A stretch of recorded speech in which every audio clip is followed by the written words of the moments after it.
Dubai की चमकती इमारतें हर साल लाखों नहीं करोड़ों टूरिस्ट को अपनी तरफ खींच लेती है। मकाऊ के कैसीनो दुनिया भर का पैसा अपनी तरफ खींच रहे हैं और इस्तांबुल जो एक ही शहर होकर दुनिया के 2 कॉन्टिनेंट्स को जोड़ता है, यूरोप और एशिया, ये सारे हर साल लाखों नहीं करोड़ों बिलियंस ऑफ डॉलर्स कमा रहे हैं। लेकिन सवाल ये है, जिस देश में दुनिया का 7वां अजूबा यानी ताजमहल और बेहद सुंदर हिमालयाज, पहाड़ और गोवा जैसे प्यारे मौसम वाले शहरों के समुद्र हैं, वही इंडिया दुनिया का इतना बड़ा देश होने के बाद भी टूरिज्म में इतना पीछे क्यों?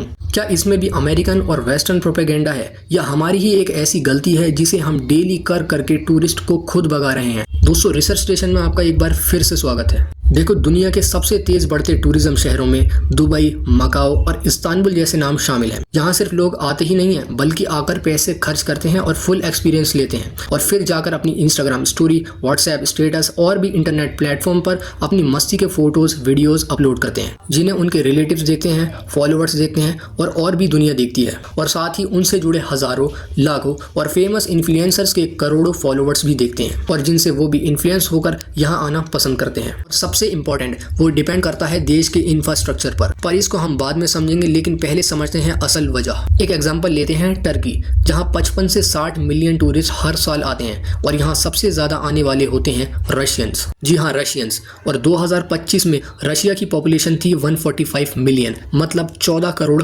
50 लाख, और लगभग 7 मिलियन रशियंस ने टर्की विजिट किया, जो कंट्री की पॉपुलेशन का 5% है। दोस्तों, मतलब रशिया की 5% आबादी ने सिर्फ एक कंट्री विजिट करी, और वो भी एक साल में, यानी 2025 में। ये बहुत ज्यादा हाई है कि किसी देश की 5% आबादी किसी दूसरे देश को विजिट करे। लेकिन ऐसा हो कैसे रहा है? देखो, हमने पहले एक बात करी थी जिसमें हमने कहा था हम इंफ्रास्ट्रक्चर को बाद में समझेंगे। अब 7 मिलियन रशियन टूरिस्ट में काफी तो सोशल मीडिया के फेमस इन्फ्लुएंसर्स होते हैं जो कंट्री को विजिट करके अपना एक्सपीरियंस देते हैं, चाहे यूट्यूब व्लॉग्स के जरिए या इंस्टाग्राम रील्स के जरिए। और साथ ही नॉर्मल टूरिस्ट भी।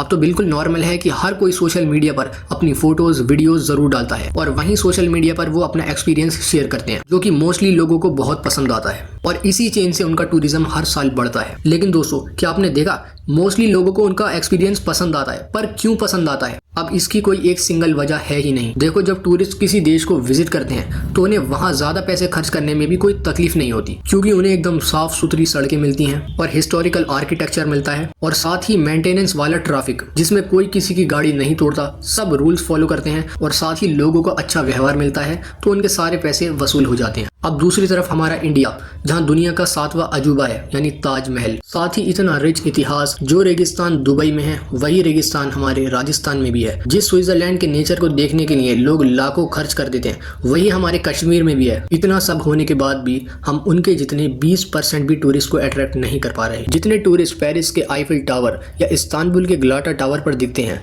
उतने टूरिस्ट तो हमारी एक सिटी में आते हैं सिर्फ। लेकिन वाराणसी, जहाँ हर साल करोड़ों लोग आते हैं, लेकिन वो टूरिस्ट होते ही नहीं है। वो असल में इंडियंस ही होते हैं, जो होली तरीके से तीर्थ यात्रा और अलग अलग कामनाओं के लिए आते हैं। यहाँ भीड़ तो है, लेकिन दुनिया से आने वाली बिल्कुल नहीं। ये हम इंडियंस ही हैं। बल्कि अब जो सोशल मीडिया पर चल रहा है, उसमें हमें पता चला है कि अब टूरिज्म बढ़ने के बजाय कम हो रहा है। सोशल मीडिया पर इंडिया से ऐसी वीडियोस, केसेस और टूरिस्ट के साथ होने वाली हरेसमेंट बाहर जा रही है। अगर कोई टूरिस्ट आना भी चाहे तो इन वीडियोस को देखकर अपना इरादा कैंसिल कर दे, और असल में भी यही हो रहा है। और जो टूरिस्ट इंडिया आते हैं, वो खुद यहाँ का एक्सपीरियंस सोशल मीडिया पर शेयर करते हैं, जिसमें टूटी हुई सड़कें, बीच रोड पर बड़े बड़े गड्ढे, खुले हुए नाले, हर तरफ दीवारों पर गुटखे के निशान और कुछ लोगों को कैमरा में बुरी तरह देखना और टूरिस्ट के साथ छेड़छाड़। जैसे ये वीडियो देखो, जिसमें होली पर आए टूरिस्ट जो इंडिया का खूबसूरत कल्चर और फेस्टिवल देखने आए थे, लोग उन पर ही होली का रंग फेंकने लगे। अब जैसे ये वीडियो देखो, ऐसी ही हजारों वीडियोस पड़ी हुई हैं जहां टूरिस्ट के साथ इंडिया में रेसिज्म होना बिल्कुल आम हो चुका है। लोगों में सिविक सेंस नाम की चीज ही नहीं बची। बस सब छोटी छोटी बातों पर एक दूसरे से लड़ना चालू हो जाते हैं। कास्ट पर लड़ाई, जैसे ठाकुर अलग, चमार अलग। धर्म पर लड़ाई, हिंदू अलग, मुस्लिम अलग। और अब तो लैंग्वेजेस तक पर लड़ाई हो रही है कि यहाँ मराठी बोली जाएगी और यहाँ हिंदी बोली जाएगी। जो चीज हमारे पास है वो हम दुनिया को दिखाई ही नहीं पा रहे। और जैसे यहाँ इंडिया में आपको हर गली में हजारों तार मिल जाएंगे, वहीं दूसरी तरफ चाइना ने सारे तार जमीन के अंदर फिट कर दिए, जिससे उनके देश की खूबसूरती दिख पाती है। यहाँ ये काफी नॉर्मल है कि लोग हर जगह पोस्टर्स, अखबार लगाते रहते हैं, जिससे इंडिया को एक सेपरेट कलर मिल ही नहीं पा रहा। असल में ये रंग बिरंगे पोस्टर्स शहर को काफी बुरा दिखाते हैं। और पॉल्यूशन की तो आप पूछो ही मत। हमारे भारत की राजधानी दिल्ली, जो गूगल पर पहले नंबर पर आती है, पर किस में?